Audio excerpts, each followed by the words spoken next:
BNP আবার পাওয়ার আসবে, চাকরি করা লাগবে। আর এই করিডোর বাস্তবায়িত হলে শুধু গাড়ি যাবে না, এই রাস্তা দিয়ে তাদের আর্মস যাবে।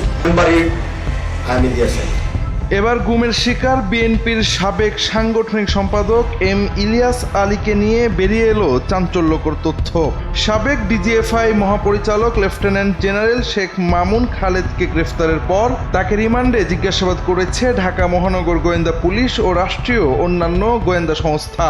জিজ্ঞাসাবাদে ইলিয়াস আলী গুম নিয়ে প্রশ্ন করা হলে নিজের সংশ্লিষ্টতা অস্বীকার করে দায় চাপিয়েছেন অন্যদের ওপর। শেখ মামুন খালেদ গোয়েন্দাদের জানিয়েছেন গুম করার সংকেত আগে দেয়া হয়েছিল।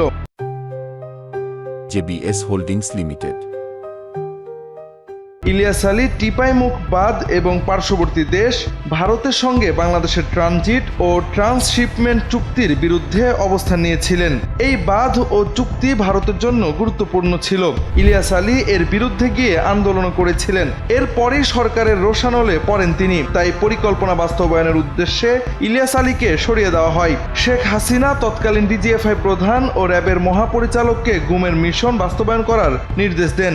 গুমের পুরো প্রক্রিয়া কি ও বাস্তবায়ন করে র্যাব 1 আর র্যাবকে সহযোগিতা করে ডিজিএফআই এর কিছু কর্মকর্তা। সবচেয়ে বড় ভূমিকা ও ইলিয়াস আলী গুম মিশনের নেতৃত্ব দেন মেজর জেনারেল জিয়াউল আহসান। শেখ হাসিনা ঘটনার আগে পরে জিয়াউলের সঙ্গে একাধিকবার কথা বলেন। সব প্রস্তুতি শেষ হওয়ার পর 2012 সালের 17 এপ্রিল ইলিয়াস আলী ও তার ব্যক্তিগত গাড়ি চালককে বনানী থেকে গুম করে নেওয়া হয় র্যাব 1 সদর দপ্তরে।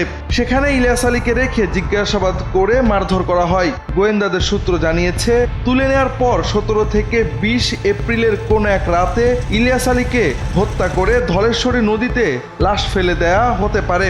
তদন্ত সূত্র জানায়, ঘটনার রাতে শেরাটনে দলীয় নেতাকর্মীদের সাথে মিটিং শেষে বাসায় ফিরছিলেন তিনি। বিএনপি আবার পাওয়ার আসবে, চাকরি করা লাগবে।